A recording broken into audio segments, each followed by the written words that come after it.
नमस्कार दोस्तों।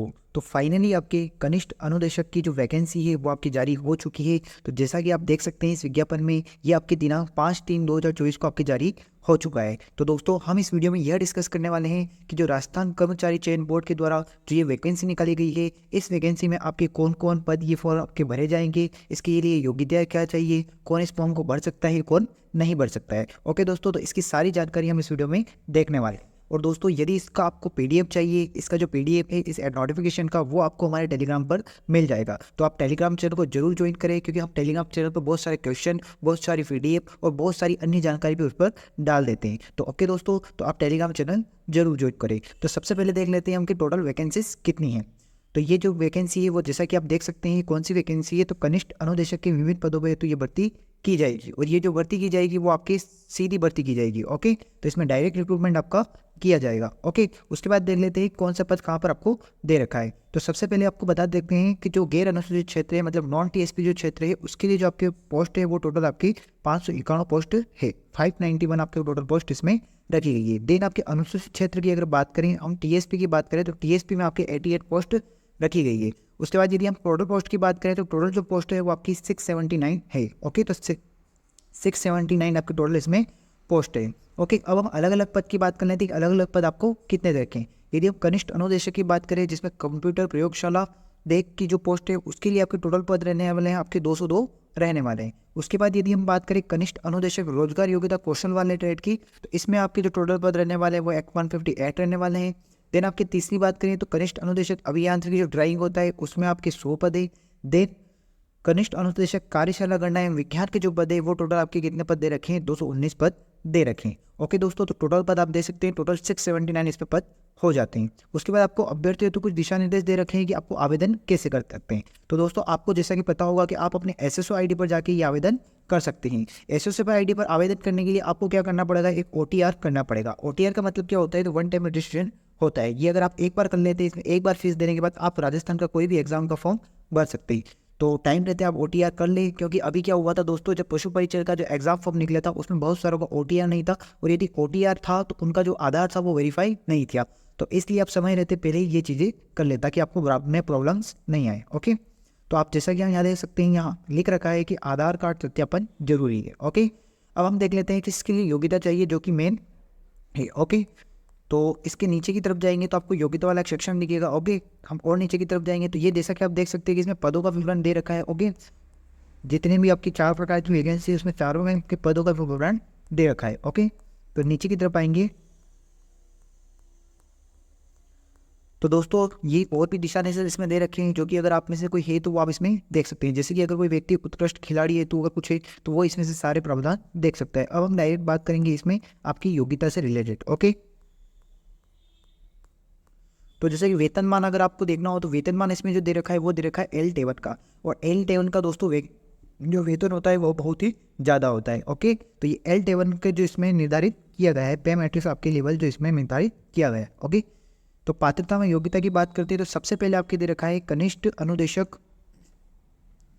अनुदेशक जो कंप्यूटर वाला है, कंप्यूटर प्रयोगशाला है, उसमें आपके दे रखा है क्या क्या योग्यता आपको चाहिए होगी। तो सबसे पहले आपके दे रखा है सेकेंडरी शिक्षा के किसी केंद्रीय या राज्य बोर्ड या पुराने स्कीम के अधीन सेकेंडरी, मतलब आपको इसमें क्या होना चाहिए, 12th पास होना चाहिए, लेकिन केवल 12th पास से इसमें काम नहीं चलेगा।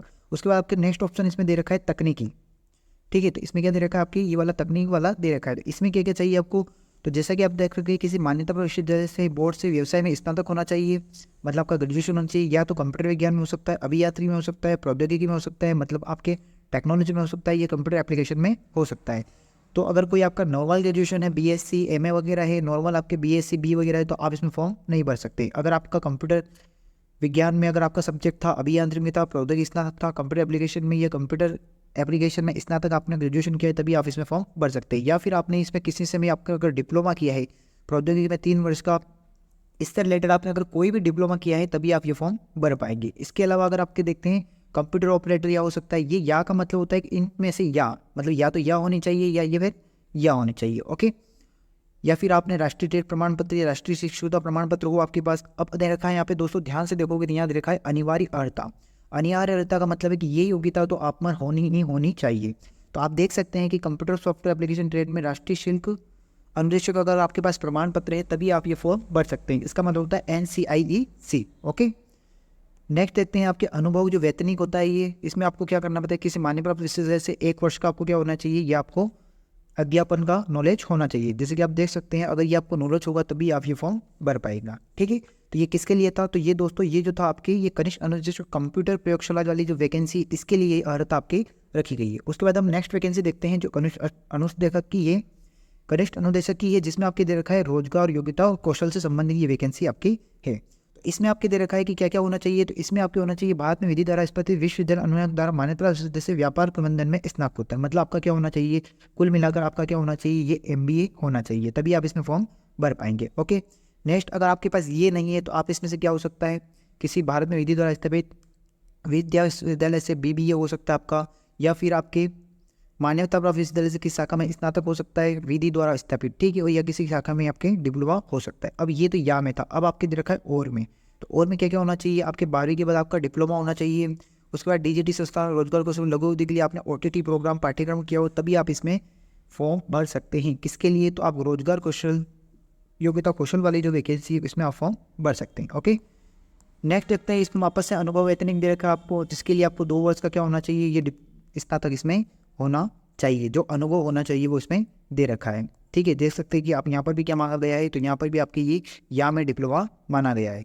उसके बाद आपको क्या होना चाहिए, उसके बाद आपको देवनागरी लिपि या हिंदी का व्यवहारिक ज्ञान एवं संस्कृति का ज्ञान होना चाहिए राजस्थान की। नेक्स्ट जो पोस्ट है आपकी तीसरी पोस्ट दे रखी है आपके कनिष्ठ अनुदेशक जो अभियांत्रिकी ड्राइंग का पद होता है, उसके लिए आपकी वैकेंसीज दे रखी है। तो इसमें क्या होना चाहिए, आपके जो बोर्ड होता है, ठीक है, आपके जो मान्यता प्राप्त बोर्ड होता है, जो सेकेंडरी होता है, आपके 12th होता है, उसमें आपके क्या होना चाहिए, या तो आपके भौतिक शास्त्र होना चाहिए, रसायन शास्त्र और गणित के साथ साथ होना चाहिए, मतलब या तो आपका फिजिक्स होना चाहिए, केमिस्ट्री होना चाहिए, गणित, ये तीनों में से एक होगा तभी आप ये फॉर्म भर पाएंगे। इसके साथ ही और क्या योग्यता होनी चाहिए, इसके साथ क्या योग्यता होनी चाहिए, उसके साथ आपके अखिल भारतीय तकनीकी शिक्षा परिषद या विश्वविद्यालय अनुदान आयोग द्वारा जो मान्यता प्राप्त विश्वविद्यालय से स्नातक में आपकी डिग्री होनी चाहिए। ठीक है, तो किसमें डिग्री होनी चाहिए, आपके व्यवसाय में, किसमें होनी चाहिए, व्यवसाय में। ओके, या फिर आपके कौन सी डिग्री चल सकती है, या आपके प्रौद्योगिकी शाखा या किसी डिग्री भी चल सकती है। ओके, ये होगी तभी आप फॉर्म भर पाएंगे। इसमें भी आपके प्रौद्योगिकी से संबंधित डिप्लोमा दे रखा है, इसमें भी 3 वर्ष का डिप्लोमा दे रखा है। उसके बाद DGT से संबंधित एडवांस डिप्लोमा दे रखा है आपकी। ठीक है, उसके बाद आपके दे रखा है अभियांत्रिकी ड्राइंग नक्शाशील यांत्रिकी नक्शाशील में प्रविधत सुसंगत बुक की ट्रेड में राष्ट्रीय ट्रेड प्रमाण। तो इसमें क्या होता है कि जब आप अप्रेंटिस करते हैं, मतलब कुछ साल की, अगर आप 2-3 साल की ट्रेनिंग करते हैं, उसके बाद ही ये फॉर्म भर सकते हैं। उसके बाद आपकी क्या दे रखी है, यहाँ पर अनिवार्य योग्यता आपको दे रखी है, जो कि सुसंगत ट्रेड में राष्ट्रीय शिल्प के अनुदेशक प्रमाण पत्र आपका होना चाहिए। तो दोस्तों ये जो वैकेंसीज है थोड़ी टेक्निकल वैकेंसीज है, मतलब इसमें हर कोई फॉर्म नहीं भर सकता है, जिसके पास टेक्निकल योग्यता होगी वही इसमें फॉर्म भर सकता है। ओके, तो जिसके पास ऐसी टेक्निकल योग्यता है वही इसमें फॉर्म भर पाएंगे। ठीक है, उसके बाद अगर हम देखें तो कार्यशाला गणना एवं विज्ञान की आपकी पोस्ट दे रखी है। ओके, इसमें भी आपको सेम टू सेम वही रहेगा, आपका तीनों में किसी एक विषय में आपका ये होना चाहिए। देन आपके जो ग्रेजुएशन होना चाहिए वह आपके स्नातक अभियांत्रिकी प्रौद्योगिकी या किसी एक में से होना चाहिए। ठीक है, ओके, देन आपके दे रखा है 3 वर्ष का डिप्लोमा होना चाहिए। तो ये सारी अगर आपके पास है, ये सर्टिफिकेट है, तभी आप ये फॉर्म भर पाएंगे, अन्यथा आप नहीं भर पाएंगे। ठीक है दोस्तों, तो जैसा कि हमने ये जो देखा, ये किससे संबंधित देखा, तो ये हमने अर्हता से संबंधित देखा है। तो आपको मोटा मोटा पता चल गया होगा कि ये वैकेंसीज टेक्निकल फील्ड वालों के लिए ज़्यादा है, नॉर्मल जो कैंडिडेट है वो इसमें फॉर्म नहीं भर पाएंगे। ठीक है दोस्तों, उसके बाद जो अन्य स्वास्थ्य सेवाएं वगैरह इसमें दे रखी है, उसके बाद आपकी राष्ट्रीयता की होनी चाहिए, वो भारत का नागरिक होना चाहिए, नेपाल का प्रेसिडेंट हो या भूटान का प्रेसिडेंट हो तो वो भी चल जाएगा। ठीक है, आयु सीमा की अगर बात करें तो आयु सीमा इसमें दे रखी है 1/1/2025 को क्या हो जाना चाहिए, वो 21 वर्ष का हो जाना चाहिए। ठीक है, उसके बाद अगर आपको आयु में शीट चाहिए तो आप डिटेल्स में नोटिफिकेशन देख सकते हैं। ओके, तो ये आयु से रिलेटेड इसमें दे रखा है। ओके, उसके बाद पेंशन दे रखा है, विवाह पंजीयन, तो नॉर्मल जो सारे नोटिफिकेशन में आती है वो सारी चीज़ें इसमें दे रखी है। ओके, उसके बाद दोस्तों अगर वो इसमें चीज़ देखने इंपॉर्टेंट लायक क्या है, तो अगर वो देखें तो दोस्तों